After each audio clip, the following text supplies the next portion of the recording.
Olá a todos, bem-vindos a mais um webinário do Instituto Millennium. Nesse webinário a gente vai tratar de um tema extremamente importante para o nosso país, que é o agro e o seu potencial, né, muito expressivo, tanto para o desenvolvimento do país, combate às mazelas que o país enfrenta, de crescimento econômico, desigualdade social, redução da pobreza, quanto até do ponto de vista estratégico, né, a posição do Brasil no mundo, a relevância que o país tem, especialmente nesse setor, né? Então, a gente vai partir hoje de um paper, né, um estudo que foi feito pelo Christian Lobauer. Esse vai ser o ponto inicial da nossa conversa hoje. Ele vai trazer o que ele tratou nesse paper, né, o que ele abordou nesse estudo, e a partir daí nós vamos fazer aqui uma conversa com o Jacir Costa Filho, trazendo também toda a sua experiência e conhecimento para tratar das oportunidades que a gente tem nesse setor e como o Brasil, que já é uma referência internacional na produção agrícola, na produção agropecuária, pode cada vez mais ocupar o protagonismo global e fazer, como eu falei no início, desse setor um motor aí do desenvolvimento do nosso país. Depois a gente vai ter um período aí de perguntas também, um bate-papo a respeito do tema, mas eu vou de pronto aqui já passar a palavra para o Christian, mas antes de passar a palavra para ele, eu queria comentar aqui um pouquinho a respeito do currículo do Christian, né? O Christian, ele é doutor em ciência política pela Universidade de São Paulo, foi diretor executivo da Associação Brasileira dos Exportadores de Frango, presidente executivo da Associação Brasileira dos Exportadores de Sucos Cítricos, presidente executivo da Associação Brasileira das Empresas de Defesa Vegetal, Biodefensivos e Biotecnologia, e hoje é vice-presidente da Associação de Olho no Material Escolar. Também vou aproveitar aqui para apresentar o nosso outro participante da conversa, do webinário, o Jacir Costa Filho. Ele é graduado em Engenharia Civil e Administração de Empresas, com especialização em Marketing pelo International Institute for Management Development, em Lausanne, na Suíça. Possui 40 anos de experiência no setor sucroenergético, tendo dirigido empresas como Tereos Brasil, Brasil Álcool e Trading SCA. Atuou na Tereos de 2006 a 2021, sendo que nos últimos 9 anos foi membro do Comitê Executivo Global do grupo. Em 2021, Jacir fundou a consultoria AgroAdvice, apoiando a estratégia de empresas nacionais e estrangeiras do agronegócio.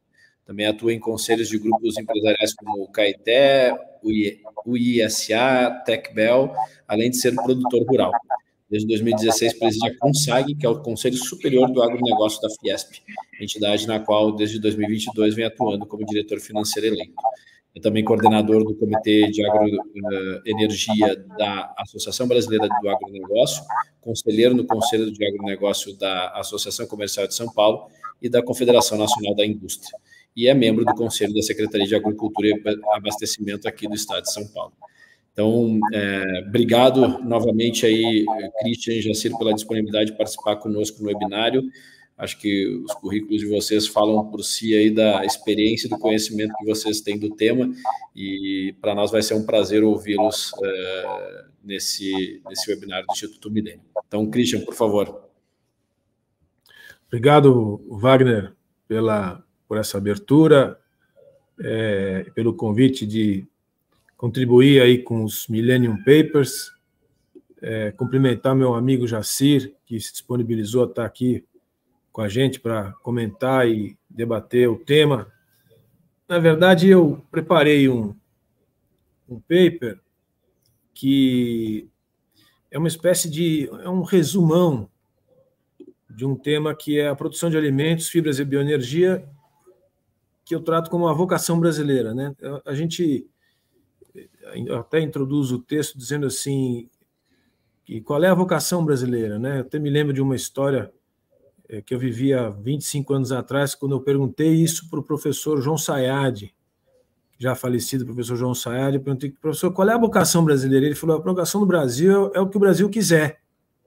Só que ele já perdeu algumas oportunidades de fazer algumas coisas que ele não vai conseguir mais fazer. Na época, a gente estava na época, a gente estava no início dos anos 90, e a gente estava saindo daquele ambiente de proteção, de lei da informática e tal. Então, ele lembra que ele falou assim, provavelmente a gente não vai ser mais um produtor de chips, de computadores, não vamos ser carro-chefe da indústria eletroeletrônica. Mas o Brasil, no entanto, o Brasil tem tudo para ser o que ele quiser. E de lá para cá, curiosamente, o que aconteceu com esse país é que teve um setor que despontou completamente, descolou de todos os outros, que é o setor de produção de alimentos e de energia e de fibras, né? Que tem uma relação direta com o fato de que o governo, isso também eu coloco na introdução do paper, ele foi saindo, a gente tinha um processo onde que o governo era muito, ele direcionava preços e exportações, e tinha uma presença muito forte do governo. E à medida que ele foi saindo do processo, liberalizando o processo produtivo, isso ajuda muito a explicar o que aconteceu nos últimos 40 anos com a produção de alimentos no Brasil, com o agronegócio em particular. Isso tem muito a ver com o perfil, né, do Instituto e com as pessoas que seguem, que acompanham o Millennium. Muita gente aí mais jovem, que talvez não tenha tanta proximidade com esse tema, mas que tem proximidade com a literatura mais liberal, né, o conhecimento das obras, tanto da política quanto da economia, que tratam de um ambiente mais concorrencial, mais competitivo, a importância que isso tem para o desenvolvimento e para a prosperidade. Então, acho que as coisas se casam, né? Eu tentei fazer um paper, então, que fosse, para quem é do agro, muito, muito simples até, um resumão de vários aspectos do agronegócio, mas para quem não acompanha, talvez seja bem informativo e interessante. A ideia foi, para ficar simpática a conversa, chamar de as 7 maravilhas, né, na abertura. Então, a abertura é a produção de alimentos, fibras e bioenergia, a vocação brasileira, mas aí eu coloco, eu discrimino aqui as 7 maravilhas, eu chamo de 7 maravilhas do agronegócio brasileiro. Poderiam ser 8, poderiam ser 10, mas eu escolhi 7 arbitrariamente, que me parecem que são essenciais para explicar o que aconteceu e o que justifica essa pujança toda, essa maravilha de criação de riqueza que é o agronegócio. Então, começo descrevendo um pouco essa história da vocação brasileira, que também tem alguns aspectos, além da natureza, tem um aspecto social importante, que é muito explicado pela movimentação de pessoas do sul do Brasil, que um processo migratório muito relevante do sul do Brasil, a meados dos anos 80 para frente, que ajuda a explicar a ocupação dos espaços do Cerrado e uma parte do hoje Mato Piba, né, do oeste da Bahia, do sul do Maranhão, Piauí, ocupar os espaços brasileiros do Cerrado e transformar o país. Esse é um aspecto social importante que eu vou voltar nele. Mas eu divido em 7 maravilhas. Quais são as 7 maravilhas? Né? Algumas são dadas pela natureza. Então, a água, a luz, a natureza de uma forma geral, a luz disponível, o sol, a terra. Né? A primeira que eu desenvolvo aqui é a água.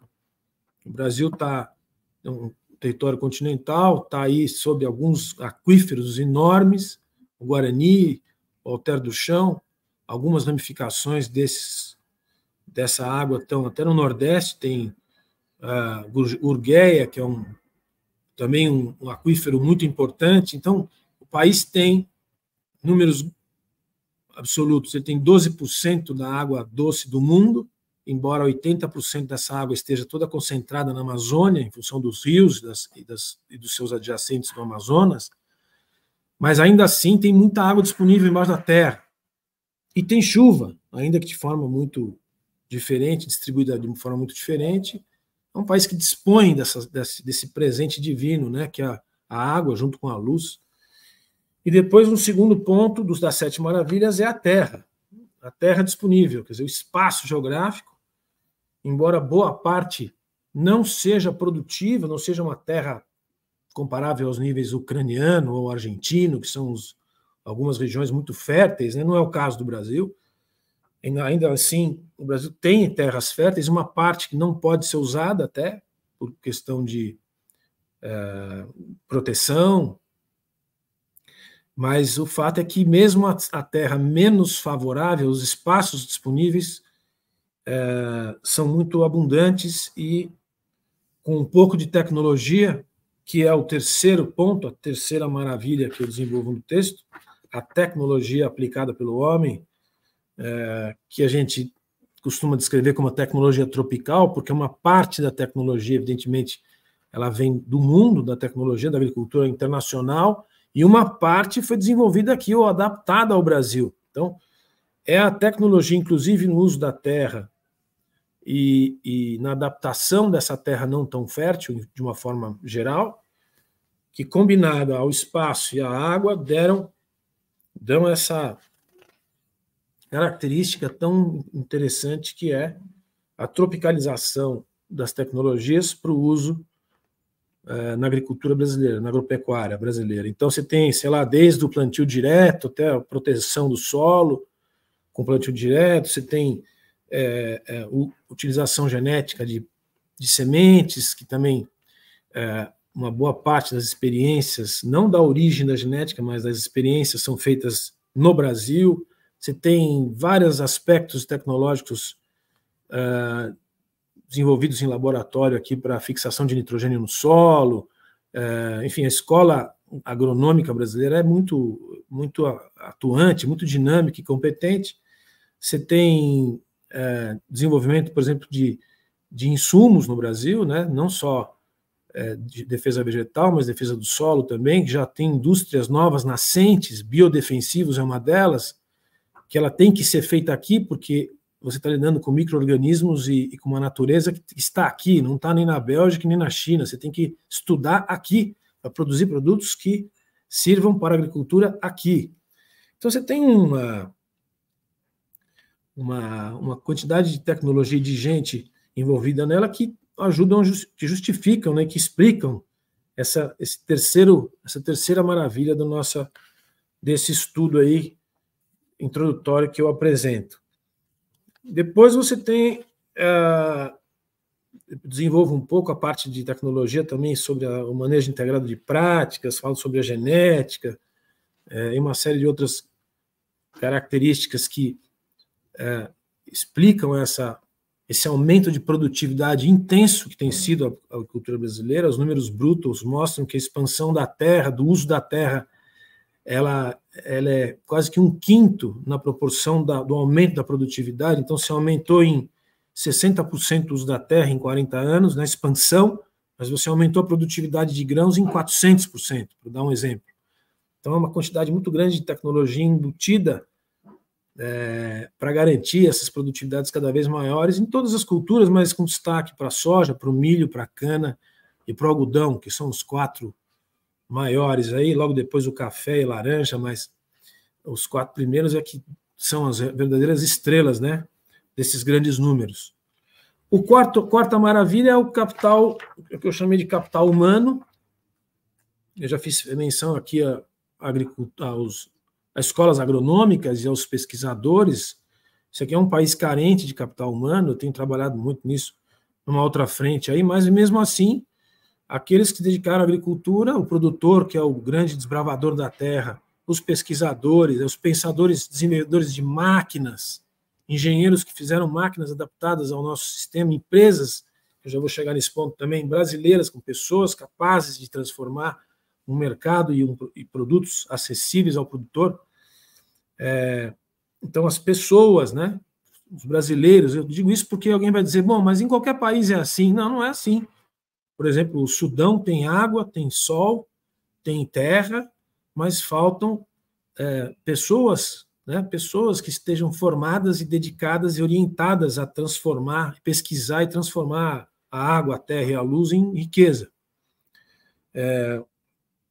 Além do que, no Brasil, é muito curioso, se você comparar com outras atividades agrícolas do mundo, você tem a média idade do produtor rural em torno de 40 anos. Nos Estados Unidos, por exemplo, já está em torno de 60 anos. Você tem uma juventude se dedicando ao trabalho na agricultura e na agropecuária, no agronegócio, e dá uma sobrevida, né? É uma geração seguinte que chegou e decidiu trabalhar na terra, ainda que seja um grupo... Enfim, eu sempre digo, o Brasil tem em torno de 5 milhões de propriedades, mas tem uma coisa em torno de 300, 400 mil propriedades que estão no jogo bruto da agricultura, ganhando e perdendo, investindo, colhendo, plantando.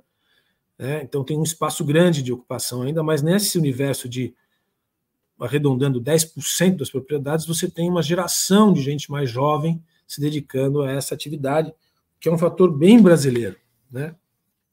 Depois a gente tem uma quinta maravilha, que é o mercado interno. Que, bom, a gente sabe, o Brasil é um país grande, uma população grande, e ele conseguiu, ao mesmo tempo que aumentar a produção de alimentos, ele conseguiu baratear a oferta e o custo médio do alimento para o brasileiro. Então, em 40 anos, a média de redução de custo da cesta básica foi de 5%. Então, você tem mais comida acessível para mais gente. E como é um mercado muito grande, é uma máquina criadora de riqueza por si só, porque quanto mais gente pode comprar, mais consumo vai ter, e você gira uma máquina que, inclusive, sustenta uma potência exportadora, justamente porque o mercado interno é grande. A gente trabalhou aqui com proteína animal, e o frango, por exemplo, eu me lembro, em alguns soluços de mercado internacional, você consegue desovar o frango, principalmente, que é um produto de curta, tem uma vida curta, né? Você produz ele muito rápido. Se você tem um excesso de oferta, você tem que direcionar para o mercado interno, e o mercado interno absorve muito rápido. Por exemplo, quando você tem, eu lembro na época da gripe aviária, né, o Brasil sempre exportando muito, o Brasil já é o maior exportador do mundo há alguns anos, e você consegue desviar o excesso de produção para o mercado interno, baixando um pouco o preço, porque tem consumo, né? Tem um mercado grande disponível se você fazer esses ajustes. Então, isso é uma coisa que poucos países também têm capacidade de fazer. Um mercado interno grande e uma queda de custos de produção ou de custo de preço dos alimentos médio crescente nos últimos 40 anos. Também, em relação a esse ponto, que eu acho importante dizer é que tem muitos mitos, né, em torno da produção de alimentos e da relação que isso tem com o desenvolvimento e o acesso das pessoas com menos renda ao alimento. Então, essa coisa da agricultura familiar, dizendo que 70% da produção de alimentos é oriunda da produção da agricultura familiar, no texto eu explico que isso não é verdade, que isso é um mito, com dados e fatos aqui. Na verdade, pelos critérios do IBGE, a gente pode considerar a agricultura familiar uma coisa em torno de 20% a 25% das propriedades brasileiras. Ao mesmo tempo, também desmistifico rapidamente aqui a ideia de que exportar é ruim. Você exporta alimentos, se o mercado interno fica sem disponibilidade. É exatamente o contrário. Quando você tem disponibilidade, é que você consegue ter escala e capacidade de fazer um bom processo de exportação. Isso aqui ainda no capítulo no quinto pilar, no quarto pilar, no mercado interno. Também apresenta uma tabela de vários produtos que o Brasil já tem posição de comando aí, tanto de produção quanto de exportação, que vão muito além da soja, do milho, do café, do suco de laranja, mas alguns produtos menos conhecidos, até, sei lá, a macadâmia, a uva, a manga, né? Que só para dar uma dimensão de quanto potencial de produção de alimentos que esse país tem e que ele já está ocupando paulatinamente ano a ano. Aí o sexto pilar são as empresas, né? Que também parece uma obviedade, mas não é. As empresas, um país que conseguiu, nas últimas 6 décadas, manter e ampliar uma quantidade de empresas grandes, pequenas, médias, e até micro, né? Conectadas às cadeias produtivas do agronegócio. Grandes empresas multinacionais brasileiras, empresas de alimentos, são conhecidas, mas também médias empresas de várias áreas do agronegócio.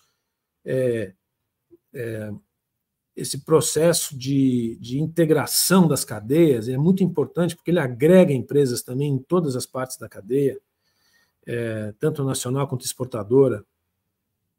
muitas marcas conhecidas, até marcas de alimentos vendidas lá fora, que são brasileiras, e também empresas agregadoras de valor muito impressionantes, caso do suco de laranja, por exemplo, pouca gente conhece. As pessoas acham que a gente exporta a laranja, a fruta em si, ou acham que a gente exporta a caixinha de suco, né? Caixinha de Tetra Pak, e na verdade é uma indústria de commodity que transforma a laranja o suco concentrado e refrigerado numa commodity exportada em navios de suco, né? Toda uma indústria, aquela que a gente vê, os caminhões descendo a estrada aqui da Bandeirantes, com caminhões de tanque com 32 toneladas de suco concentrado. Quer dizer, é uma indústria muito pujante, que tem uma capacidade, um valor agregado muito grande, que agrega logística, agrega porto, agrega transporte internacional, uma quantidade de empresas conectadas a essas cadeias muito grande, né? Que explicam essa riqueza toda e essa quantidade de reserva que a gente tem aí, em boa parte pela pujança da exportação desses produtos. E a última delas, o último sétimo pilar, eu chamo de maravilha, e aí já é quase como um wishful thinking, né? Uma vontade de chamar de maravilha, que é a estabilidade institucional. Uma maravilha relativa, né? O que quer dizer com isso? Que, apesar de tudo, o Brasil tem instituições que foram construídas nos últimos 35 anos, pelo menos desde a última Constituição. A gente tem uma regra, ainda que tenha muitos problemas de aplicação da lei, tem uma insegurança jurídica grande.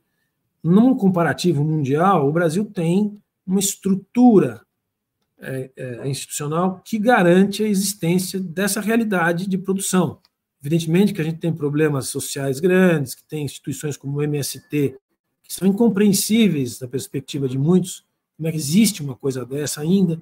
A gente tem um judiciário muito instável, um Supremo contemporâneo aí tomando decisões que deveriam ser legislativas, tem uma estrutura econômica competitiva muito baixa, né? A gente sabe o tal do custo do Brasil, o custo do trabalho, o custo dos impostos, o custo da infraestrutura, o custo do Brasil é muito alto. No entanto, a gente tem uma estabilidade que permite que toda essa riqueza seja criada ainda e que tenha um ambiente que se pode mais ou menos planejar o crescimento dessa atividade, mesmo porque o mundo tem duas grandes demandas, e com isso eu parto para as conclusões. Entre elas, as principais demandas do mundo são a produção de alimentos e a produção de energia. E se tem um país que tem condições de suprir essas duas demandas internacionais, o que isso, em tese, nos garantiria uma certa estabilidade de produção e exportação, é o Brasil. Ele tem essa produção de alimentos consolidada e tem transformada uma parte dessa produção em energia. Está aqui o Garjaci para depois até nos ensinar ainda mais sobre o que significa, né? O mundo da cana não é só do açúcar, ele era do açúcar e do etanol, mas agora ele é mais do que do açúcar e etanol, ele também é da produção de energia elétrica, e a produção de energia também envolve os bios, né? Os biocombustíveis, né? Que vem também de outros produtos, vem do milho, vem do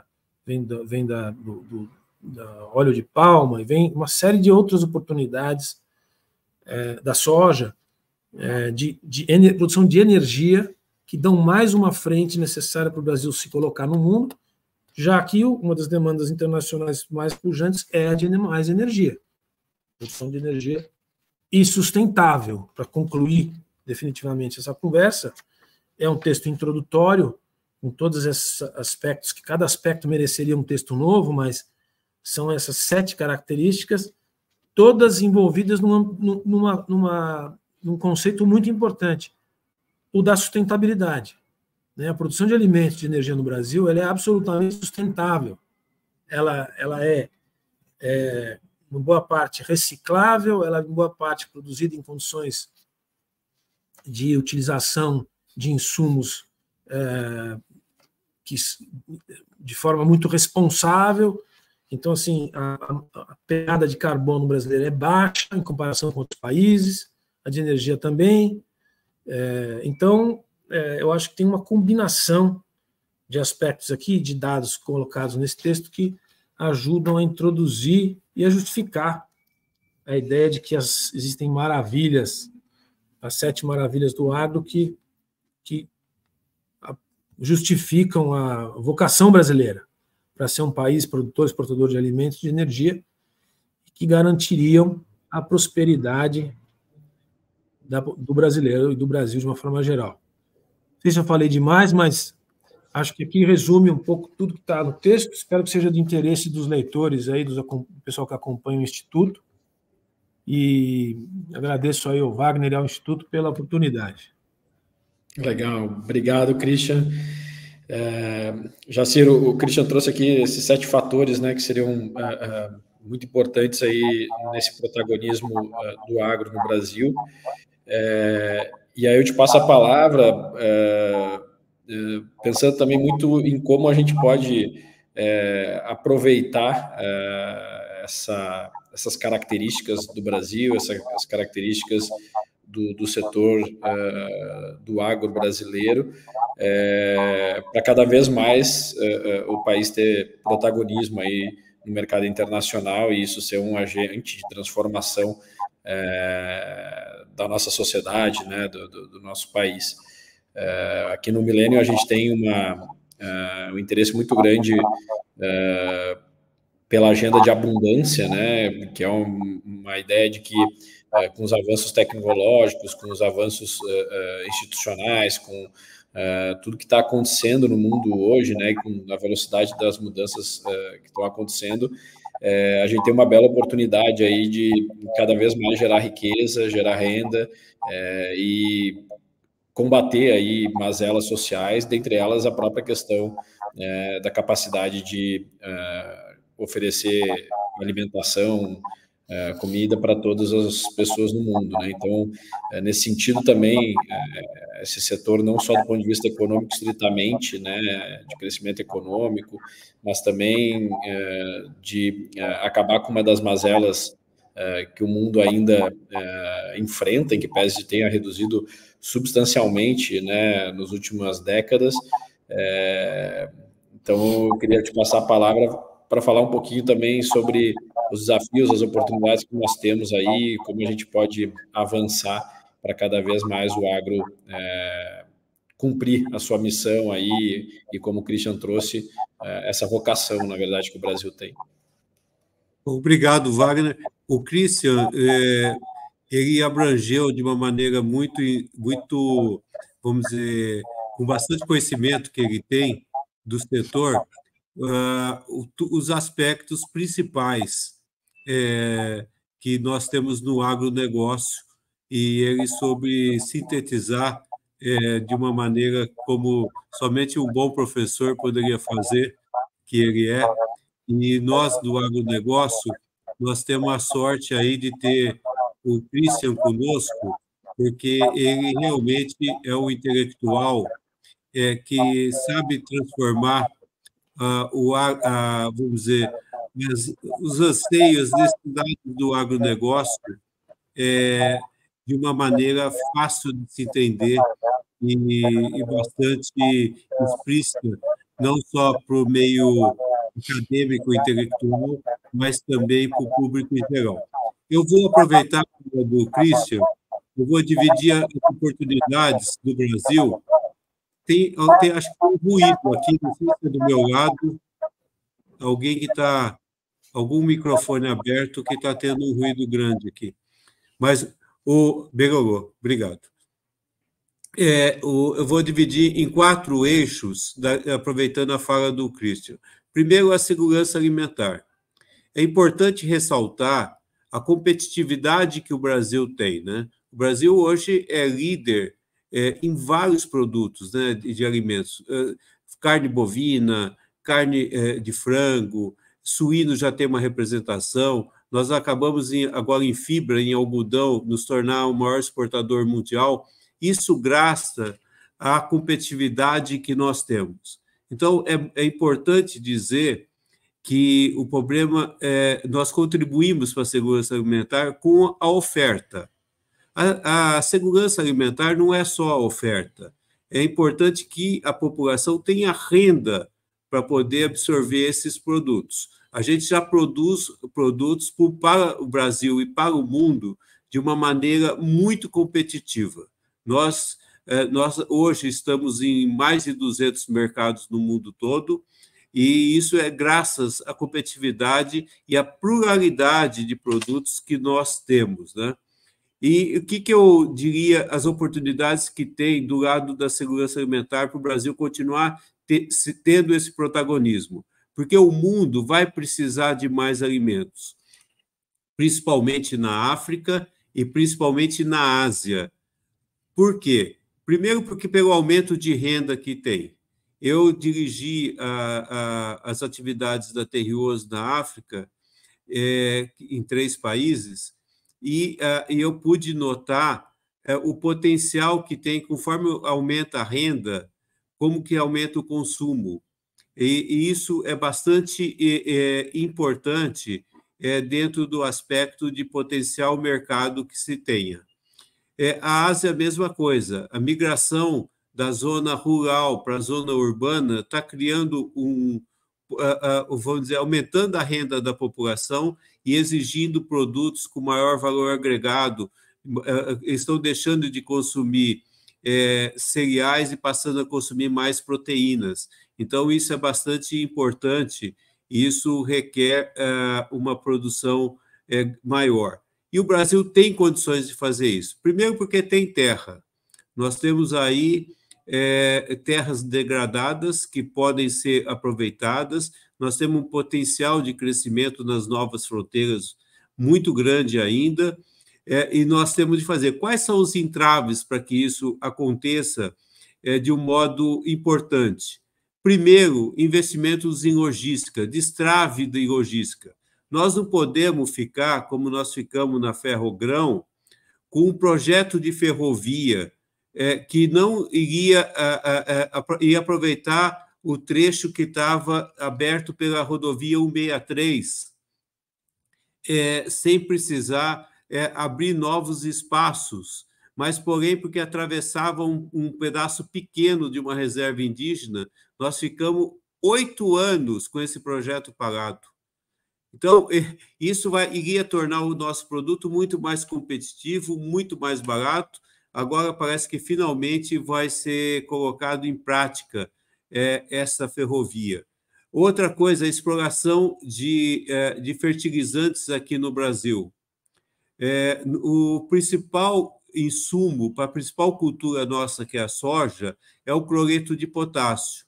E nós importamos 95% do nosso cloreto de potássio. E aí nós temos uma mina de Altazes que fica próximo da região produtora do Mato Grosso, de soja, que nós estamos travados. Agora que está destravando, depois de quase 10 anos aí, para se obter uma licença para começar a prospecção e as instalações, a instalação. Isso trava o país. Essa burocracia, esse entrave jurídico trava o país. A gente precisa libertar isso. E nós estamos deixando de explorar Altazes e importando cloreto de potássio do Canadá de terras indígenas canadenses. Então, sabe, é uma coisa assim que não tem o menor sentido, que a gente poderia estar ganhando maior competitividade. Então, eu acho que do lado da segurança alimentar, o que a gente precisava é soltar as amarras que estão segurando o empreendedor brasileiro ligado ao agronegócio. Deixar eles expandirem e dar competitividade para ele, e o empreendedor também da parte de serviços e de produção de insumos. Isso também é bastante importante. A parte de serviço que eu falo é principalmente ligados à logística, para melhorar a nossa logística, porque quando você vai abrindo novas fronteiras, a logística não chegou lá. Nós temos de levar a logística para essas novas fronteiras, como aconteceu com o nosso Mato Grosso. Outro potencial muito grande que eu acho que tem o Brasil é energia renovável. A energia renovável, para energia, por exemplo, vamos dizer, para transporte.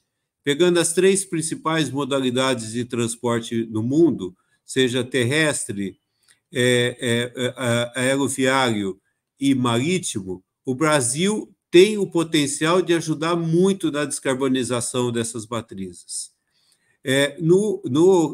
Na parte de veículos leves, nós temos o etanol e a capacidade de produzir, aproveitando o nosso parque automobilístico, a nossa engenharia brasileira de desenvolvimento de automóveis, que essa indústria automobilística é muito importante, que é uma indústria com muita agregação de valor na sua cadeia, nós podemos fazer o carro híbrido movido a etanol, que polui muito menos que um elétrico europeu, que ainda usa carvão na sua matriz energética.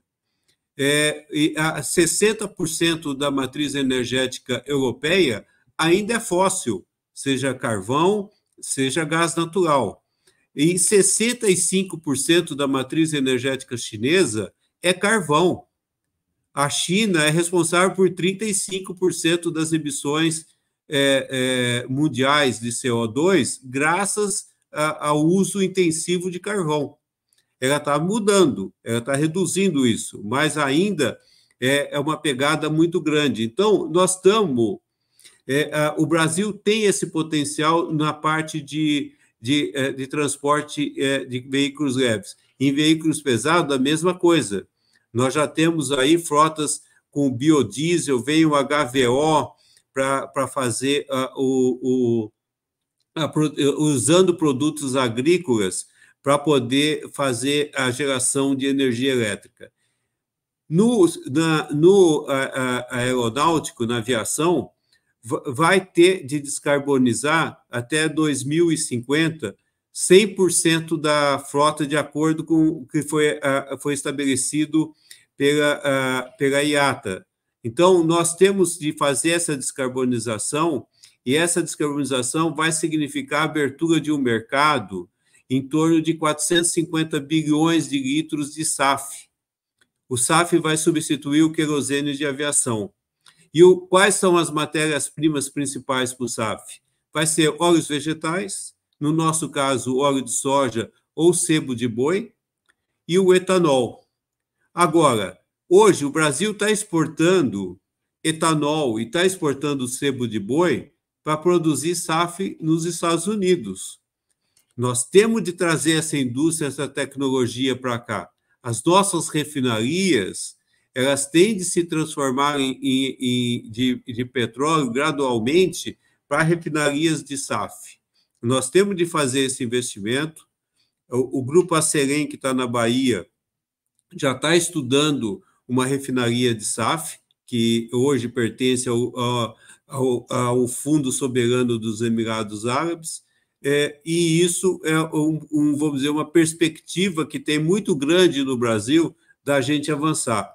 No marítimo, quem é o combustível drop-in, que você não precisa modificar os motores para poder eles continuarem funcionando e substituir o bunker, que é altamente poluente.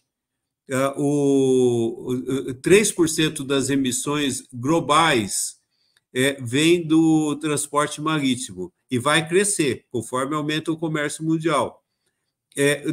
Aonde que vai estar? É o biodiesel. E depois do biodiesel, o biometanol. O etanol é insumo para se produzir o biometanol. Então, nós temos aí um potencial grande de estar participando dessa evolução da energia renovável com a tecnologia que nós já temos e com a expertise e a vocação que a gente já tem do nosso agronegócio. Vamos deixar de exportar soja em grãos, vamos exportar biodiesel, vamos exportar SAF, vamos deixar de exportar etanol, vamos exportar SAF. Então, nós estamos participando, esse é o momento que a gente tem de aproveitar essa mudança que está ocorrendo no mundo, e aí os investimentos estarem sendo voltados para isso.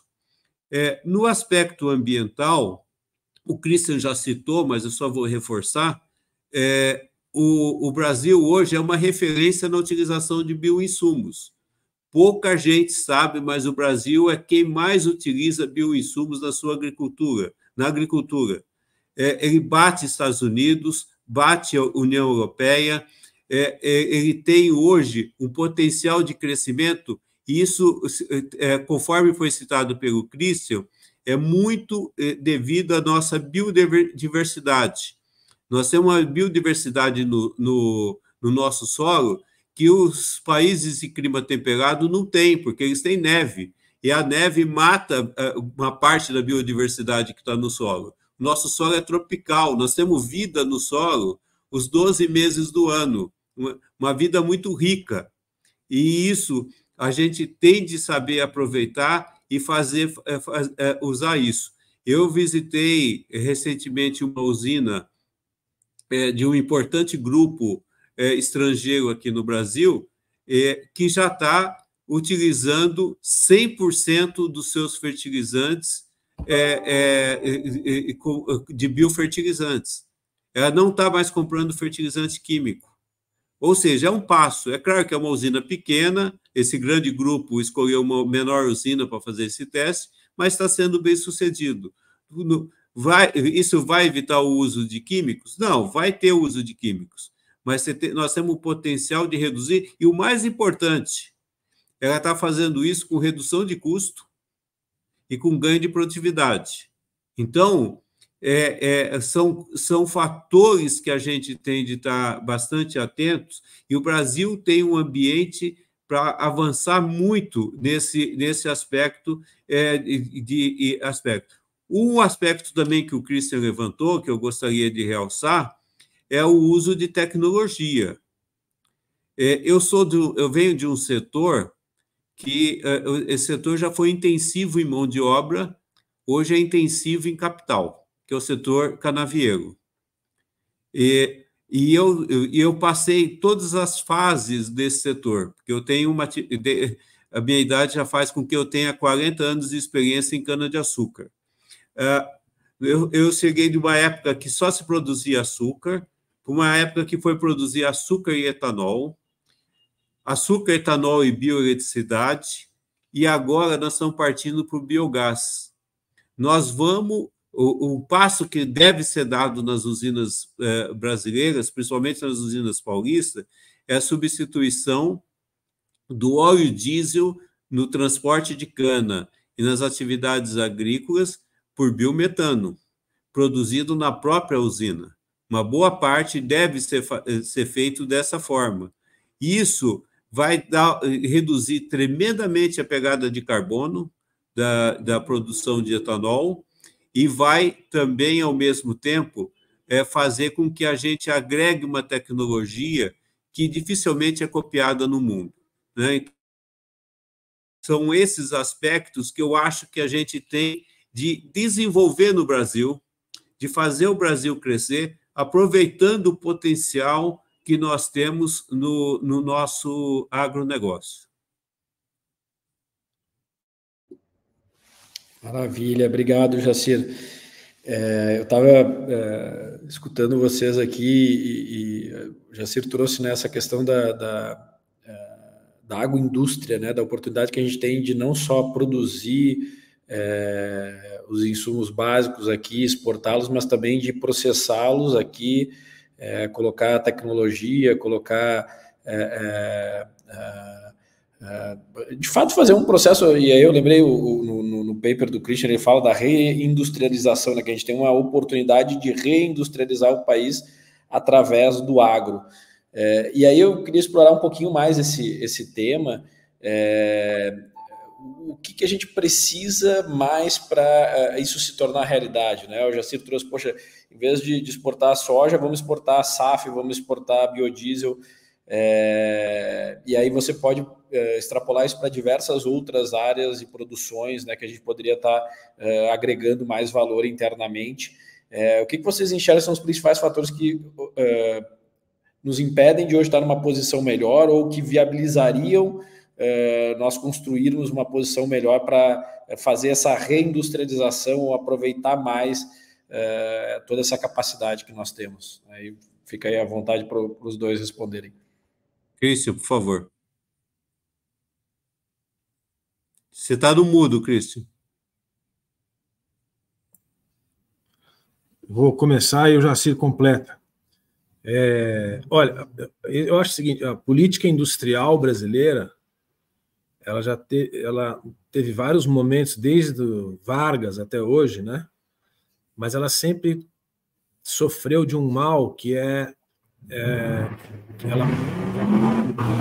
ela sempre sofreu de um mal que é a presença muito forte dos grupos de interesse que colocam a política industrial meio que refém de alguns grupos em relação a outros, né? Então, assim, depois dos anos 90, acho que a gente ficou meio sem política industrial e a avassaladora abertura da economia mundial, a globalização, a nova lógica das cadeias produtivas fez com que o Brasil ficasse numa situação intermediária que ele não conseguiu resolver até hoje, né? Ele tentou proteger alguns setores, ele ainda mantém tarifas de importação alta, ele não conseguiu garantir competitividade. Eu estou falando aqui da indústria manufatureira de uma forma geral, né? Não conseguiu garantir a competitividade porque os custos de produção são muito mais altos que o resto do mundo, e aqui aquelas coisas que a gente já falou, custo do trabalho, a carga tributária, o custo da médio de logística e assim por diante, a insegurança jurídica. Mas, além disso,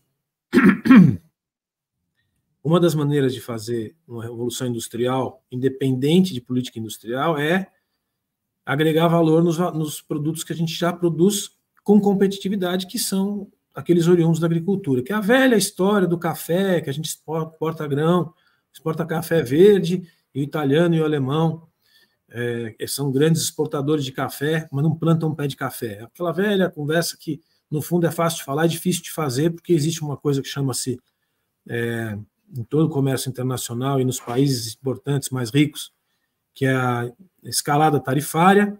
Então, você não consegue, você tem que romper barreiras internacionais para garantir exportar produtos de maior valor. Não basta decidir produzir aqui, mesmo que se tivesse competitividade, você tem que entrar no mercado do outro lado e ali não está aberto. Então, isso depende de acordos comerciais, por isso que se fala tanto de acordo comercial. Esse é o sentido que existe em acordo comercial, e o Brasil tem tido grande dificuldade de fechar qualquer acordo comercial nos últimos 20 anos. E aí é uma outra conversa, ela é meio política, ideológica até, e é uma coisa de postura de país, e também é uma coisa difícil para todo mundo hoje em dia, porque a coisa acessar mercados ficou difícil. De qualquer maneira, ainda tem um espaço grande, né, na reindustrialização relacionado ao que o Jacir acabou de falar, principalmente no campo da energia, talvez mais do que energia do que de alimento, que é você industrializar boa parte daquilo que está se transformando em bem energético e não existia alguns tempos atrás, né?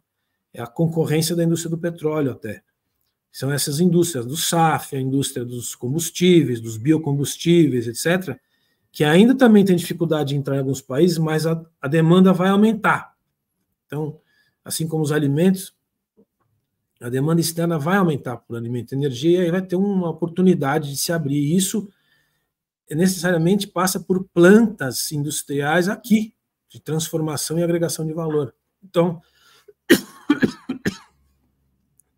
acho que a resposta está um pouco aí, é que se a vocação nossa é produzir alimento e energia, a indústria que vai renascer tem que estar vinculada a essa locomotiva aí. É muito difícil a gente conseguir industrializar o Brasil com empresa de chip, ou com empresa de equipamentos aeronáuticos, né, de aeroavionics, né? Isso a gente vai importar mesmo, a gente vai continuar exportando o avião, que a gente já conseguiu consolidar aqui, uma indústria muito rara, mas conseguiu consolidar a engenharia e a produção do avião. Mas alguns equipamentos internos do avião a gente não vai conseguir produzir aqui mais. Mas produtos que têm relação com a produção de energia e alimentos a gente pode conseguir. Tem uma lição de casa para fazer, mas acho que é bem possível que isso aconteça.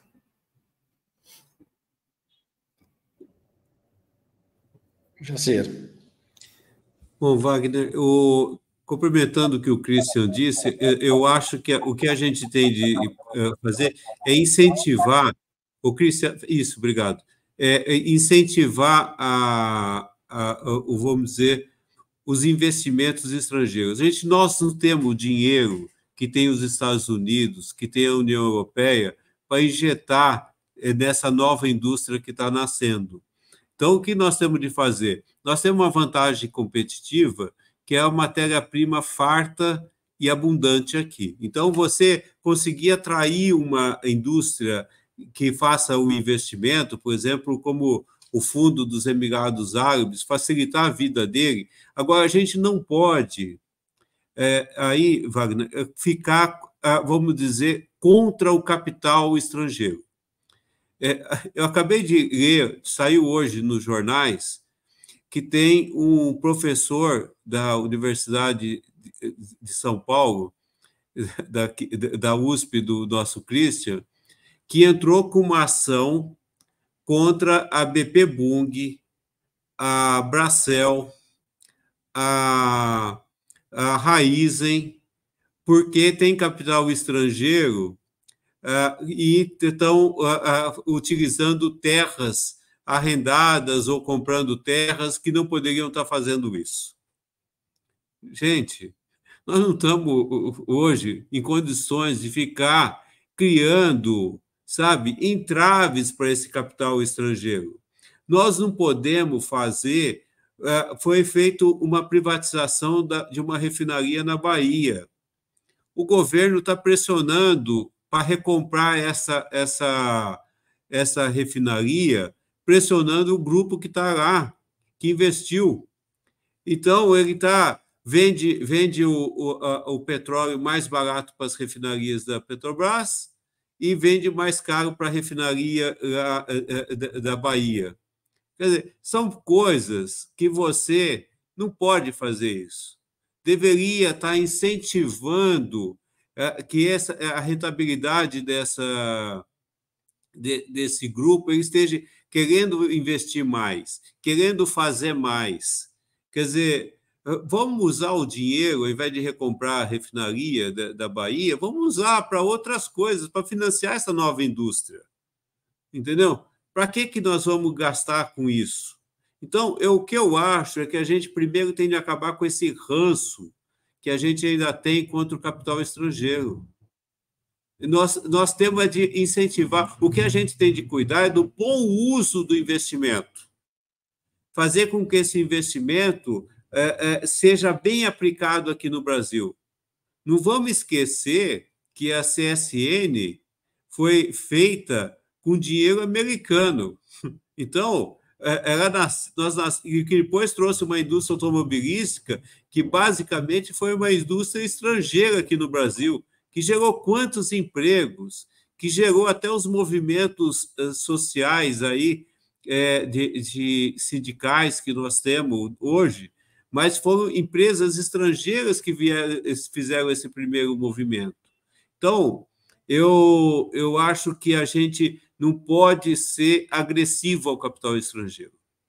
Nós temos de fazer com que o capital estrangeiro seja bem-vindo, cuidar para que ele não venha aqui aproveitar para outros interesses, entendeu? E que a gente consiga fazer bom uso daquilo que está sendo aproveitado.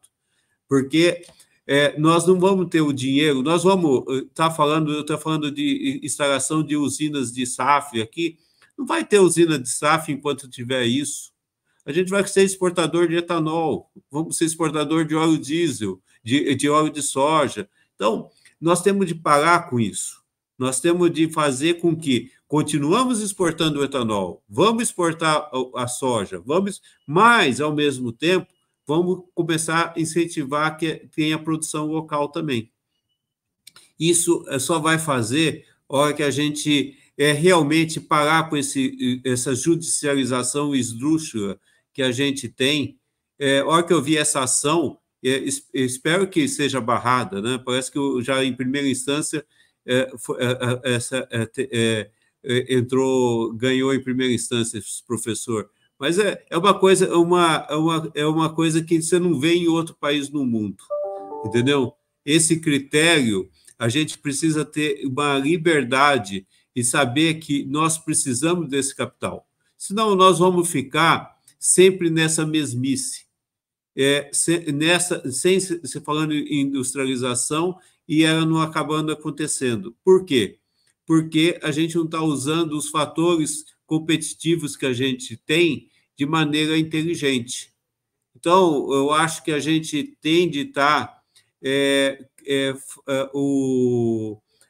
sendo mais friendly com o capital estrangeiro, que ele seja bem-vindo e que seja bem aplicado aqui no Brasil, não para fins especulativos, mas para fins de produção, de geração de riqueza e, principalmente, de tecnologia. Então, eu tive, pelo menos, um passo importante, foi que o ministro da Defesa brasileira fez, de levar para o Rio Grande do Sul a fabricação de tanques israelenses que parece que vão ser importados. São tanques de alta tecnologia que vão ser fabricados no Rio Grande do Sul e que conseguiu fazer que deixe de ser importado pronto para ser produzido com a transferência de tecnologia no Brasil. Isso eu achei um passo muito importante que foi dado pelo governo brasileiro, porque é isso que a gente vai ter, é isso que vai trazer conhecimento, tecnologia, geração de emprego de qualidade aqui dentro do Brasil, e a gente, com isso, reduzir a nossa desigualdade social. Não, perfeito. E é impressionante, muitas vezes tem algumas instituições que são extremamente importantes para o desenvolvimento de qualquer país, e a gente, muitas vezes, aqui no Brasil, continua ignorando ou confrontando isso. E você trouxe algumas aqui, respeito a contratos, a segurança jurídica, né, a própria abertura a investimentos estrangeiros. Isso tudo são elementos muito importantes no desenvolvimento econômico, e não faz sentido nenhum a gente estar indo contra isso, né? Pelo contrário, a gente deveria estar cada vez mais estimulando o investimento estrangeiro para nos ajudar a avançar nesses processos de industrialização, transferência de tecnologia, geração de renda e emprego. A mesma coisa em relação à segurança jurídica, respeito a contratos, né? E aqui um ponto que sempre me interessou muito no setor da agropecuária, tem uma natural tendência a entender alguns conceitos e direitos muito básicos para o desenvolvimento de qualquer civilização, né? O direito à vida, a liberdade, a propriedade é algo que está muito claro, me parece, e difundido no setor do agro, e infelizmente em outras áreas do nosso país isso não é tão claro assim. Então, isso que a gente falou, né, de respeito a contratos, tá relacionado a esses direitos fundamentais, direitos naturais, né? Tem um outro tema que eu queria trazer para vocês. A gente está chegando aqui quase no nosso limite de tempo, mas eu acho que vale a pena a gente tratar, que é a questão da biotecnologia, né? A gente olha o que está acontecendo no mundo, esse avanço tecnológico incrível, né? Todas as potencialidades que a inteligência artificial vai trazer. Aí se fala aí na produção de carne em laboratório, se fala, né, de uma série de avanços. E aí o meu ponto aqui são dois, na verdade. O primeiro é como a gente está posicionado nessa questão de biotecnologia, né? O Christian fala no paper, né, de algumas escolas de referência que nós temos aqui no país, enfim, mas como a gente está posicionado nesse campo da biotecnologia, a gente está na vanguarda, a gente precisa avançar a passos mais rápidos, e eventualmente oportunidades e ameaças que isso traz, né? Então hoje a gente é um grande produtor pecuário, a carne feita em laboratório é uma ameaça para esse setor, enfim. Então eu queria trazer essa questão para vocês. Ótimo. Eu não posso perder a oportunidade de fazer um breve comentário, Wagner, sobre isso que você falou dos valores, né? Eu enxergo, e nós vamos viver para ver, e vamos lembrar na nossa conversa de hoje, no Brasil, esse desenvolvimento no interior do país, esse que foi resultado dessa expansão do pessoal do Sul para o Centro-Oeste, a construção de cidades que há 10, 15 anos não existiam, toda essa pujança e esses valores que estão aí, principalmente nos estados do Centro-Oeste, no Mato Piba, no Sul, uma parte em São Paulo, uma parte em Minas ainda, esses valores que estão nessas pessoas, nessa quantidade de trabalho, de riqueza que foi criada, estão entrando também agora no entendimento dos políticos, dos representantes políticos. É uma coisa nova e boa que está acontecendo, que confronta com um outro Brasil, que é um Brasil meio da época do dirigismo, da época do assistencialismo e tal. Eu acho que isso tem a chance de se impor no médio prazo, em função justamente desse crescimento, desse desenvolvimento da agricultura e da pecuária brasileira, do agronegócio de uma forma geral no país. Mas ao ponto que você levantou é o seguinte, biotecnologia stricto sensu, ou seja, você desenvolver sementes ou organismos geneticamente modificados, ou entrar na genética de um vegetal e alterar a sua genética a ponto de conseguir fazer uma semente de milho ou um milho que seja resistente, absolutamente resistente a estresse hídrico, essa tecnologia não tem no Brasil, feita por brasileiros de forma... enfim, nós não temos empresas brasileiras nem avanço tecnológico aqui. A gente tem gente que entende disso, mas não tem empresa que faz isso. A biotecnologia de ponta está nos Estados Unidos, está um pouco na Europa, e os chineses estão fazendo, estão conseguindo fazer. É uma coisa assim, das mais interessantes, das mais de vanguarda do conhecimento humano contemporâneo. Ou seja, eu não acho que nós vamos chegar lá no médio e no longo prazo. No longuíssimo, talvez, mas no médio a gente está longe. A gente vai ter que comprar essa tecnologia. Isso não tem a ver com... tem indiretamente a ver com a carne. Você falou a carne artificial, etc. Isso eu temo menos. Eu acho que a gente está vendo alguns resultados aí de mercado que essas opções de carne aí em laboratório, ou então carne que parece carne, mas não é carne, todo esse universo novo, eu acho que ele não está sendo muito atraente para o mercado. Pelas primeiras experiências de mercado, a coisa não está indo muito bem. Acho que a substituição da carne artificial, vamos dizer assim, pela carne natural, meu sentimento, não sou especialista, é que isso demora e acho que talvez não aconteça. Mas a biotecnologia, eu acho que é uma fronteira muito importante, que a gente infelizmente, o Brasil não está entre os países que vai definir as regras do jogo. Acho que é uma coisa que... Os laboratórios da Monsanto, por exemplo, que são os mais avançados em biotech do mundo, disparado, foram comprados pela Bayer. A Bayer só comprou a Monsanto por causa desses laboratórios. E a situação hoje da Bayer é até uma curiosidade. A Bayer está numa situação, empresa gigante, importantíssima, não está numa situação muito boa. Mas ela fez todo esse investimento pensando em quê? Justamente nesses laboratórios da Monsanto, que são a fronteira máxima do conhecimento, da transformação, da genética, né? da alteração do gene. Quem é capaz de alterar o gene hoje são muito poucas empresas em muito poucos países, né? Acho que é isso. Acho que esse era o ponto que você levantou, né? Agora, uma outra coisa que talvez confunda é toda a tecnologia bio. E aí você expande muito mais a conversa. Tecnologia bio é tudo que tem relação de produtos relacionados à vida, né? A bio, que são os biocombustíveis, os biofertilizantes, os biodefensivos. Aí sim, aí tem um universo grande que não está vinculado à genética, mas a desenvolvimento de produtos, né, com micro-organismos ou de produtos que são combustíveis, bio, etc. Aí o Brasil já tem há muito tempo, antes do termo existir, um potencial grande que já está se estabelecendo, né? Empresas de biodefensivo, empresas de biocombustível e assim por diante.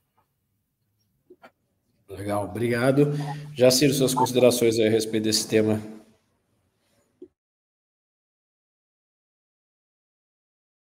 Já colocou, né? Eu acho que realmente é isso. O Brasil realmente tem um potencial nessa área muito grande para explorar da parte do que é bio, porque, como eu disse, nós temos uma biodiversidade muito rica e nós estamos sabendo aproveitar bem essa biodiversidade. Maravilha. Bom, a gente está chegando aqui no encerramento do nosso webinário. Eu queria novamente agradecer muito aí a participação do Christian, do Jacir, das ideias que foram trazidas aqui. Eu acho que, dado a relevância que o agro tem, é super importante a gente ter esses momentos e especialmente pensar o que a gente pode fazer para aproveitar cada vez mais essa potencialidade que o país tem. Então, muito obrigado aí pela participação de vocês. Eu vou deixar só aqui, passar um minutinho para cada um para as considerações finais e aí a gente encerra o nosso webinário. Por favor, Christian. Obrigado, Wagner, pela oportunidade. Espero que o paper seja útil aí para a audiência toda do Instituto e que a gente possa produzir outras coisas também, trazer esse universo aí do conhecimento liberal e de todos os outros temas que o Instituto desenvolve, aproximar toda essa comunidade, vamos dizer, do agronegócio, de empresas, de pensadores, de lideranças, até de vocês, para a gente agregar forças, porque a gente fala a mesma língua, e agradecer aí o Jacir, meu amigo, meu guru, de ter gastado a sua hora aí com a nossa conversa, e a gente assim, sempre aprende conversando com o Jacir, então, obrigado, Jacir, também pela parceria. Eu gostaria de agradecer Wagner e Christian ao convite que fez, o Wagner a recepção e a condução do trabalho. Eu achei que foi muito rico para mim estar com você.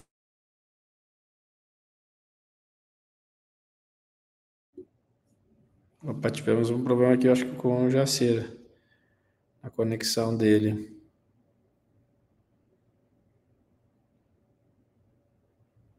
Vamos ver se volta, senão aí vamos precisar encerrar. Acho que... Bom, de qualquer forma, eu queria reiterar aqui os agradecimentos, né, ao Christian e ao Jacir. Dizer que o Policy Paper, né, na verdade, feito pelo Christian, vai estar disponível para download no nosso site, institutomillennium.org.br. Então, quem tiver interesse pode acessar lá para ter mais informações e ler o texto inteiro. E para ficar por dentro das nossas próximas iniciativas, aí nos acompanhe nas redes sociais. Obrigado a todos que nos acompanharam e até o próximo webinar do Instituto Millennium.